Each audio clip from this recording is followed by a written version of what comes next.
story that really caught our attention today came from Immigration and Customs Enforcement. In the past year, that agency says it has deported nearly 400,000 people. The same brand name, the MS-13 that they had used and they had built up in Los Angeles. America's streets, shadowed by stories of power, loyalty, and survival, are home to a myriad of gangs that have shaped its urban landscape for decades. From the notorious Crips and Bloods of Los Angeles to the fearsome MS-13 and the deeply rooted Gambino crime family, these groups wield immense influence. Join us as we dive into the world of American gangs to uncover the origins, hierarchies, and the enduring impact these formidable organizations have on society and popular culture. The 18th Street Gang. Emerging from the heart of Los Angeles in the 1960s, this notorious criminal organization has since metastasized into a formidable transnational force, defying efforts to curb its reach and power. But where did it all begin? The origins of the 18th Street Gang, also called Barrio 18, can be traced back to the wave of migration from Central America to the United States in the 1970s and 80s. As young immigrants sought community and belonging, some found it in the embrace of street gangs like 18th Street. Initially, the gang served as a means of protection and a way to navigate the often hostile urban landscape of Los Angeles. But as years went by and the gang gained strength and numbers, its focus shifted from self-defense to criminal enterprise. Drug trafficking, extortion, and violent turf wars became the hallmarks of the 18th Street gangs. The gang's ruthless tactics and propensity for brutality quickly earned it a reputation as one of the most dangerous criminal organizations in the region. The 18th Street Gang's expansion beyond the borders of the United States was fueled by the same migratory patterns that had given rise to its formation. Over the years, this criminal group has established a significant presence in the United States, with an estimated 30,000 to 50,000 members across several states, particularly in California. Now, this is how the gang expanded beyond the shores of the United States. As Central American immigrants returned to their home countries, they often carried the gang's ideology and criminal networks with them. In countries like El Salvador, Honduras, and Guatemala, the gang found fertile ground to sink its roots, capitalizing on the social and economic vulnerabilities of marginalized communities. One of the key factors that have enabled 18th Street's resilience is its adaptability. You see, the gang has proven adept at evolving its structure and operations to navigate the shifting tides of law enforcement crackdowns and regional politics. At the heart of this adaptability is the gang's prison-based command structure, where incarcerated leaders, known as palabreros, continue to orchestrate the group's illicit activities from behind bars. This prison-based hierarchy has allowed them to maintain tight control over its sprawling network, even as individual members are arrested or killed. The palabreros coordinate the gang's criminal enterprises, from drug trafficking and extortion to the management of street-level operatives and the allocation of resources. This centralized system of command has enabled the gang to weather the storm of anti-gang initiatives and remain a formidable presence in the region. Another factor contributing to 18th Street's longevity is its ability to forge strategic alliances with other criminal organizations. In Central America, the gang has forged ties with Mexican cartels, allowing it to tap into lucrative drug trafficking routes and expand its sphere of influence. These partnerships have not only bolstered the gang's financial resources, but also provided access to sophisticated weapons and tactics. They have a strong rivalry with other gangs, and their archenemy, the MS-13 gang, has also shaped the gang's evolution. The two groups have engaged in bloody turf wars, vying for control over territory, criminal activities, and the allegiance of local communities. This ongoing conflict has forced the gang to maintain a high level of internal cohesion and strategic prowess to outmaneuver its rival. In recent years, governments across Central America have mounted concerted efforts to dismantle 18th Street and other gang networks. In El Salvador, President Nayib Bukele's territorial control plan has resulted in the arrest of thousands of suspected gang members, dealing a significant blow to gang operational capacity. Similarly, in Honduras, President Xiomara Castro has declared a state of emergency to combat the gang's grip on the country. Despite these crackdowns, 18th Street has demonstrated remarkable resilience. The gang has adapted its structure and operations, diversifying its criminal portfolio and finding new avenues to generate revenue. As governments continue to wage war against the gang, 18th Street has proven adept at exploiting the vulnerabilities of the communities it operates in. Gambino crime family. Tracing its origins back to the early 20th century, this Italian-American mafia family has played a significant role in shaping the underworld landscape of New York City and beyond. The family's beginnings can be traced to the early 1900s, when it was known as the Mangano crime family, led by Giuseppe, Joe the Boss, Masseria. As the various Italian-American criminal factions vied for power and control, the Mangano family eventually came under the leadership of Vincent Mangano, who took the reins in the 1920s. It was during this time that the family began to solidify its grip on rackets such as extortion, loan sharking, and illegal gambling. The Gambino family's rise to prominence came in the 1950s, when Carlo Gambino, a cunning and ruthless underboss, orchestrated the murder of his cousin, family boss Albert Anastasia. This bold move allowed Gambino to assume control of the family, transforming it into one of the most powerful and influential criminal organizations in the country. Under Gambino's leadership, the family diversified its criminal portfolio, venturing into drug trafficking, construction racketeering, and labor union infiltration. The Gambinos also forged close ties with other powerful mafia families, such as the Genovese and Lucchese crime families, cementing their position as a dominant force in the New York underworld. The family's success, however, was not without its challenges. In the 1980s, the Gambinos found themselves embroiled in a bitter internal power struggle, with various factions vying for control. This infighting, coupled with increased law enforcement pressure and the rising prominence of other criminal organizations, began to chip away at the family's once formidable influence. The turning point for the Gambino family came in the 1990s, when John Gotti, the family's flamboyant and media-savvy boss, was convicted of murder and racketeering. Gotti's downfall marked a significant blow to the family's prestige and power, as it struggled to regain its footing in the face of heightened scrutiny and external threats. In the years that followed, the Gambino family underwent a period of decline and reorganization. The family's leadership transitioned, with various capos and acting bosses attempting to steer the organization through a tumultuous era. However, the Gambinos were no longer the omnipotent force they once were, as law enforcement's relentless pursuit and the rise of more sophisticated criminal enterprises eroded their influence. Today, the Gambino family remains a presence in the New York underworld, but its power and reach are a far cry from the glory days of the 1970s and 1980s. The family has adapted to the changing landscape, diversifying its criminal activities and seeking new avenues to generate revenue. MS-13. The story of MS-13, also known as Mara Salvatrucha, is one of the most chilling and captivating stories in the annals of modern organized crime. The origins of MS-13 can be traced back to the influx of Salvadoran refugees fleeing the civil war in their homeland. These young immigrants, often marginalized and seeking a sense of belonging, found solace and camaraderie in the gang's ranks. Initially, MS-13 served as a means of self-defense and mutual support, but it soon morphed into a ruthless criminal organization driven by a thirst for power and profit. As the gang's ranks swelled, so did its ambitions. MS-13 expanded its operations beyond the borders of the United States, establishing a formidable presence in Central America, particularly in El Salvador, Honduras, and Guatemala. This transnational reach was facilitated by the very migratory patterns that had given rise to the gang's formation, as Salvadoran immigrants returned to their home countries, carrying the gang's ideology and criminal networks with them. The ruthless tactics and unparalleled brutality of MS-13 became hallmarks of the gang. From the use of machetes and gruesome murders to the execution-style killings of rival gang members, the gang's propensity for violence has earned it a reputation as one of the most dangerous criminal organizations in the world. One of the key factors that have enabled MS-13's resilience is its adaptability.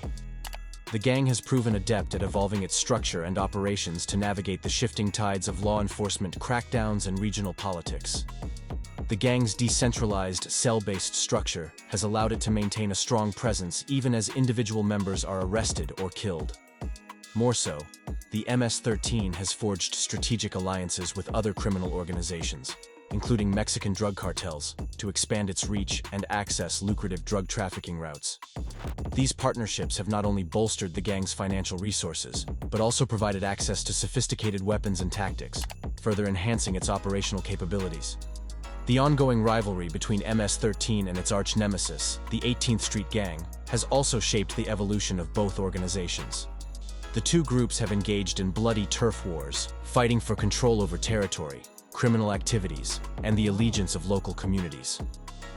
This intense competition has forced MS-13 to maintain a high level of cohesion and strategic prowess to outmaneuver its rival. Governments are not crossing their hands because across Central America, they have launched extensive efforts to dismantle MS-13 and other gang networks.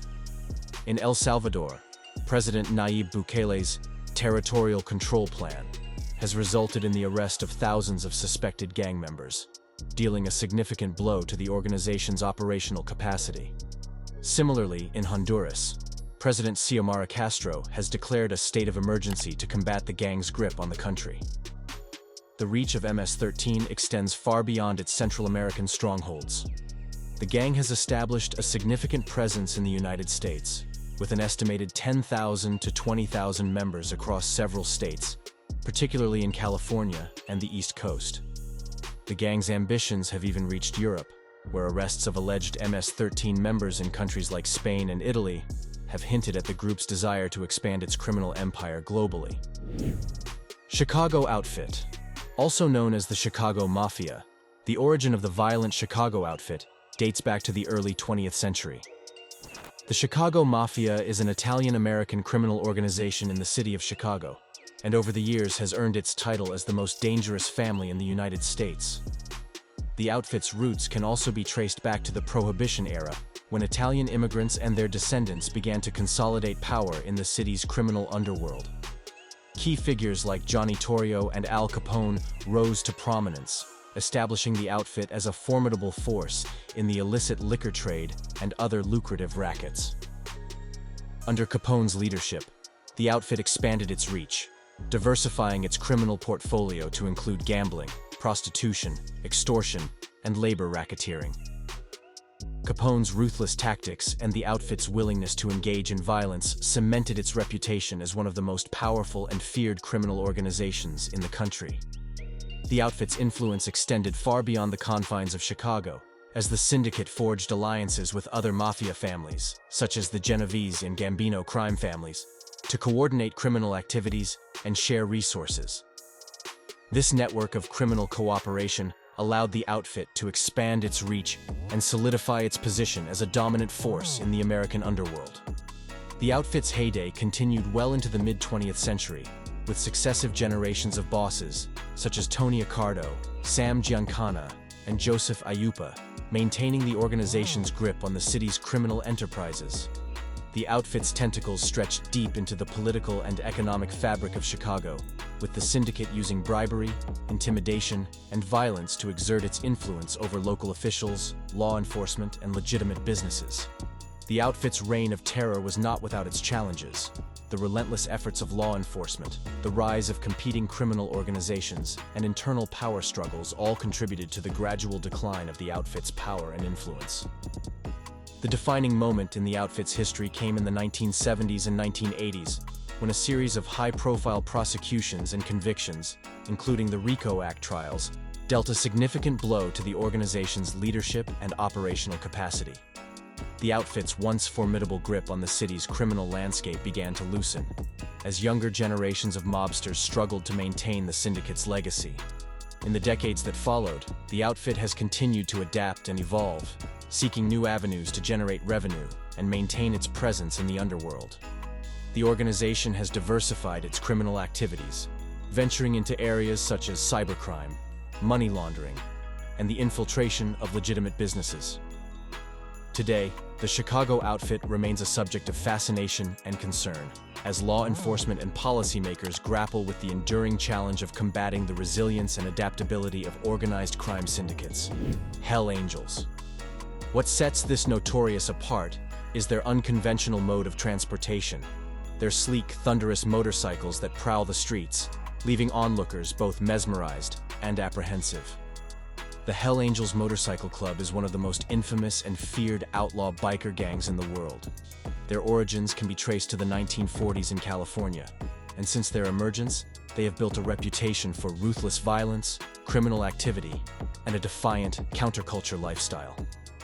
Back in the post-World War II era, a group of disillusioned veterans and working classmen came together, united by a shared love of motorcycles and a rejection of mainstream society. As the Hells Angels expanded across the United States and eventually into other countries, the organization evolved into a highly structured, hierarchical criminal enterprise. The group's strict code of conduct, known as the Creed, emphasized loyalty, respect, and a willingness to engage in violence to defend the club's interests. The Hells Angels' criminal activities have spanned a wide range of illicit enterprises, from drug trafficking and gun running to extortion and murder. The group's involvement in the methamphetamine trade during the 1970s and 1980s solidified its reputation as a formidable and dangerous criminal organization. The Hells Angels' notorious history is punctuated by numerous violent confrontations with rival outlaw motorcycle gangs, such as the Outlaws and the Mongols. These turf wars have resulted in numerous deaths and have contributed to the Hells Angels' fearsome reputation. The group's penchant for violence has also led to high-profile clashes with law enforcement. Numerous Hells Angels members have been arrested and convicted on a variety of charges, including racketeering, drug trafficking, and murder. Despite these setbacks, the Hells Angels have proven to be a resilient and adaptable organization, able to survive law enforcement crackdowns and maintain a presence in various regions. The Hells Angels' outlaw biker culture, characterized by their distinctive leather jackets, patches, and defiant attitudes, has also become a symbol of counterculture and rebellion. The group's image and lifestyle have been romanticized and mythologized in popular culture, inspiring films, television shows, and even fashion trends. Crips and Blood. The conflict between the Crips and the Bloods is one of the most infamous and enduring rivalries in the history of American street gangs. The Crips was founded in 1969 in South Central Los Angeles by Raymond Washington and Stanley Tookie Williams. Initially, this gang was formed to provide protection against other neighborhood gangs and to establish a sense of unity among African American youth. But the gang quickly evolved into a powerful criminal organization involved in various illegal activities. Bloods, on the other hand, started in response to the growing power and influence of the Crips. It all started in 1972 when several smaller gangs came together to form a new gang as a means of defense against Crip aggression. The Bloods were initially composed of members from the Peru Street Gang and other groups who were being targeted by the Crips. With this move, the undying rivalry between the Crips and the Bloods was thus born out of a need for protection and survival. Both the Crips and the Bloods operate with a loosely organized structure, characterized by sets or subgroups that control specific territories. These sets have their leadership, rules, and colors, but they share a common identity and affiliation. The Crips are known for their blue colors and the six-pointed star, which symbolizes life, loyalty, love, wisdom, knowledge, and understanding. Each set within the Crips has its leadership, and there is no centralized command structure. This decentralized organization makes it difficult for law enforcement to dismantle the gang as a whole. The Bloods, identified by their red colors and the five-pointed star, also operate through various sets. These sets have their leaders and operate semi-independently, but they share a collective identity.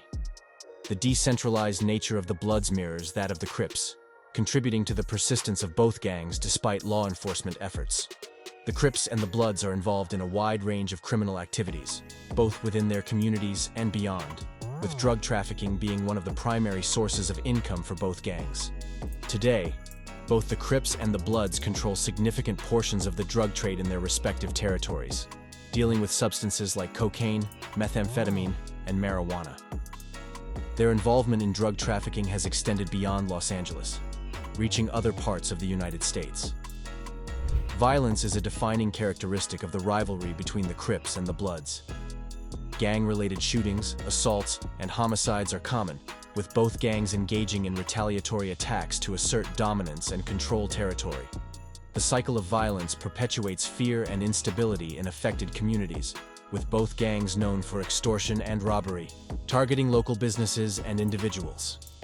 These activities provide additional revenue streams and reinforce the gang's power and influence within their neighborhoods. The constant threat of gang violence creates an atmosphere of fear and insecurity.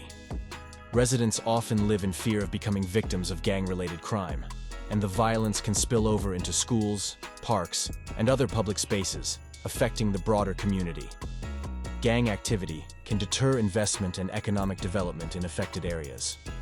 Businesses may close or relocate due to extortion and violence, leading to job losses and reduced economic opportunities for residents.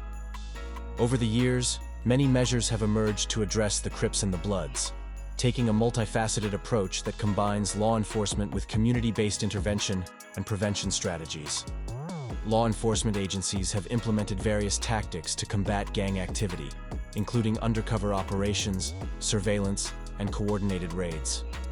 While these efforts have resulted in numerous arrests and the disruption of specific sets, the decentralized nature of the gangs makes it difficult to eliminate them. Now, it's time for today's subscriber pick.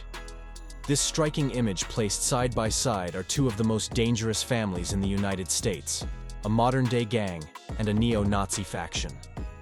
On the left, a group of stern-faced men sit around a table, exuding an air of raw power and camaraderie, suggesting a deep bond forged through shared struggles and illicit ventures. On the right, two men stand defiantly in front of a swastika flag, their expressions and attire a chilling reminder of hate-fueled ideologies. Together, these scenes paint a vivid picture of America's underworld, where dangerous allegiances and ideologies clash, shaping a dark, hidden landscape of influence and intimidation. What do you think about this image? Let us know in the comment section. Aryan Brotherhood. Like many other gangs we've discussed, the Brotherhood was founded in the mid-1960s in the California state prison system. During this time, the prison environment was rife with racial tensions and violence. The Brotherhood began as a way for white inmates to protect themselves from other racial groups and to assert dominance within the prison hierarchy.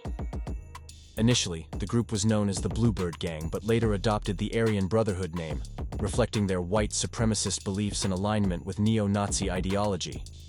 The gang operates with a highly organized and hierarchical structure. Membership is extremely exclusive and often requires committing a violent act, known as making your bones, to prove loyalty and capability. Once initiated, members are expected to follow a strict code of conduct. The group's hierarchy is typically composed of a council of senior members, or shot callers, who make important decisions and direct operations. Communication within the group is covert, using coded language and symbols to convey messages.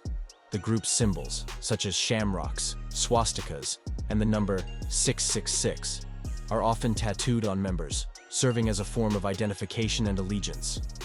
At its core, the Aryan Brotherhood espouses a white supremacist ideology. They believe in the superiority of the white race, and often align themselves with other racist and neo-Nazi groups. Their criminal activities often take precedence over ideological purity. The group is primarily driven by profit and power, engaging in various illicit activities such as drug trafficking, extortion, and murder for hire. The group's motto, "Blood in, blood out," signifies the lifelong commitment expected of its members. Joining the group means entering a brotherhood bound by blood and violence, with leaving the gang typically resulting in death. The Aryan Brotherhood's criminal enterprises are vast and lucrative. Drug trafficking is one of their primary sources of income, with methamphetamine being a particular focus. They have established networks both inside and outside of prison to distribute drugs and maintain control over the trade. Extortion and protection rackets within prisons are also significant revenue streams, with inmates often forced to pay for protection against other gangs or violence. In addition, murder is another grim facet of their operations. The gang is known for its ruthlessness and willingness to eliminate anyone who poses a threat or disrespects them.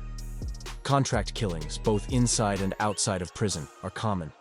Their reputation for violence serves as a powerful tool for maintaining control and instilling fear among both inmates and authorities. the presence of the Aryan Brotherhood has a profound and often destabilizing effect on the prison system.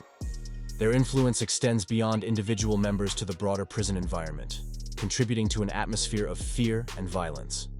Their dominance can undermine prison administration, making it challenging to maintain order and safety. Prison authorities face a constant battle to disrupt the group's activities. Efforts to isolate key members through solitary confinement or transfer to high-security facilities often meet with limited success. The gang's communication networks are resilient, and their operations adapt quickly to changing circumstances. Law enforcement agencies, including the FBI, have long targeted the Aryan Brotherhood to dismantle their operations. High-profile prosecutions and indictments have resulted in the conviction of many group leaders and members. The Sinaloa Cartel. This cartel was founded by key figures such as Joaquin El Chapo Guzman, Hector Luis Palma Salazar, and Ismael El Mayo Zambada. These leaders were instrumental in organizing the cartel's operations, establishing distribution networks, and expanding their influence. The cartel emerged in the late 1980s and early 1990s, during a period of intense competition and violence among Mexican drug traffickers.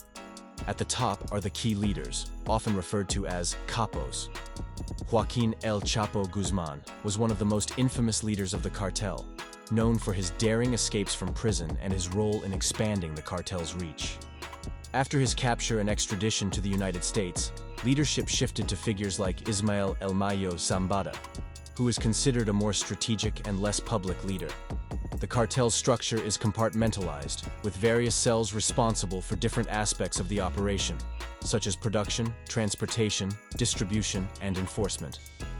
This decentralized approach makes it difficult for law enforcement to dismantle the entire organization, as the loss of one cell does not cripple the cartel's overall capabilities. The Sinaloa cartel's operations are vast and sophisticated, encompassing the entire drug supply chain, from production to distribution.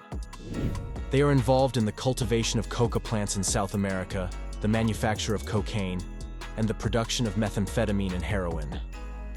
These drugs are then smuggled into the United States and other countries through a variety of methods. In addition to drug trafficking, the Sinaloa cartel is involved in other criminal activities, such as money laundering, arms smuggling, and human trafficking. They employ a combination of bribery, intimidation, and violence to maintain control over their territories and to influence political and law enforcement officials. The Sinaloa cartel's activities have had a profound and often devastating impact on Mexico, and the violence associated with the cartel's operations has led to thousands of deaths, including those of rival gang members, law enforcement officers, and civilians caught in the crossfire. The cartel's dominance has also contributed to widespread corruption, undermining the rule of law and weakening state institutions. In regions where the Sinaloa cartel operates, the local economy can be both positively and negatively affected. On one hand, the cartel provides employment opportunities and injects money into the local economy. On the other hand, pervasive violence and instability can deter legitimate businesses and hinder economic development. The Sinaloa cartel's influence extends far beyond Mexico's borders. They have established drug trafficking routes and distribution networks in North America, Europe, Asia, and Africa.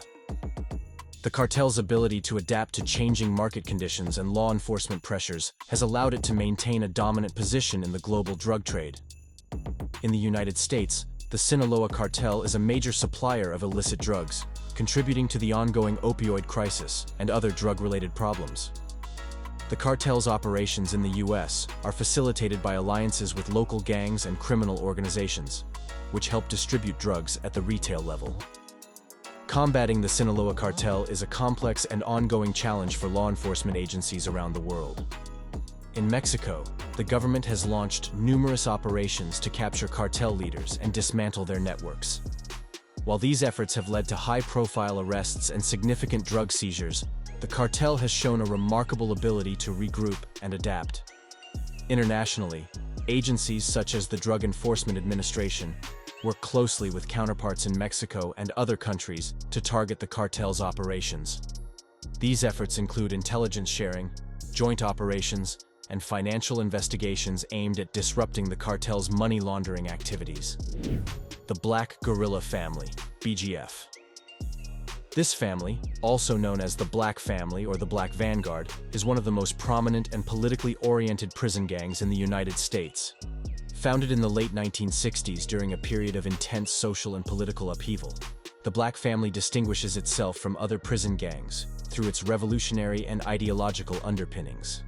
The Black Guerrilla Family was founded in 1966 by George Jackson, a prominent African-American activist and member of the Black Panther Party, along with W.L. Nolan, David Johnson, and other inmates at San Quentin State Prison in California. The gang emerged against a backdrop of racial discrimination, police brutality, and systemic injustice faced by African Americans both inside and outside of prison walls. Jackson and his fellow founders envisioned the Black Family as a revolutionary organization committed to overthrowing the United States government and eradicating racism. Inspired by Marxist and Maoist ideologies, the Black Family aimed to promote Black power, self-determination, and the liberation of oppressed people. They operate with a highly organized and hierarchical structure. At the top are the gang's leaders, who are responsible for making strategic decisions and guiding the group's overall direction. Beneath them are various ranks, including generals, captains, lieutenants, and soldiers, each with specific roles and responsibilities. Membership in the Black Family is exclusive and often requires a demonstration of loyalty and commitment to the group's cause. Initiation rituals may involve violent acts, but a strong emphasis is also placed on ideological education and political indoctrination. Members are expected to adhere to a strict code of conduct, which includes loyalty to the group, respect for fellow members, and adherence to the gang's political beliefs. The group views itself as part of a broader revolutionary movement aimed at dismantling the capitalist system and ending racial oppression. The Black Family's goals include the establishment of a socialist society, the liberation of African Americans from systemic injustice, and the overthrow of what they perceive as a corrupt and oppressive government. The family also draws inspiration from figures like George Jackson, whose writings and activism continue to influence the group's beliefs. Jackson's book, Soledad Brother, The Prison Letters of George Jackson, remains a key text for BGF members, outlining his views on revolution, race, and the prison system. While the Black Guerrilla Family is ideologically driven, it is also heavily involved in various criminal enterprises to fund its operations and maintain power. These activities include drug trafficking, extortion, robbery, and murder. Within the prison system, they engage in protection rackets, contraband smuggling, and other illicit activities to exert control and generate revenue. Outside of prison, the Black Family has established connections with street gangs and other criminal organizations, allowing them to extend their influence into communities and perpetuate their criminal enterprises. The group's involvement in the drug trade, particularly the distribution of heroin and cocaine, has been a significant source of income. The presence of the Black Guerrilla Family in the prison system has had a profound impact on prison dynamics and administration. Prison authorities face significant challenges in managing their activities. Efforts to isolate key leaders through solitary confinement or transfer to maximum security facilities are often met with limited success, as the gang's decentralized structure allows it to continue operations even when top members are incapacitated.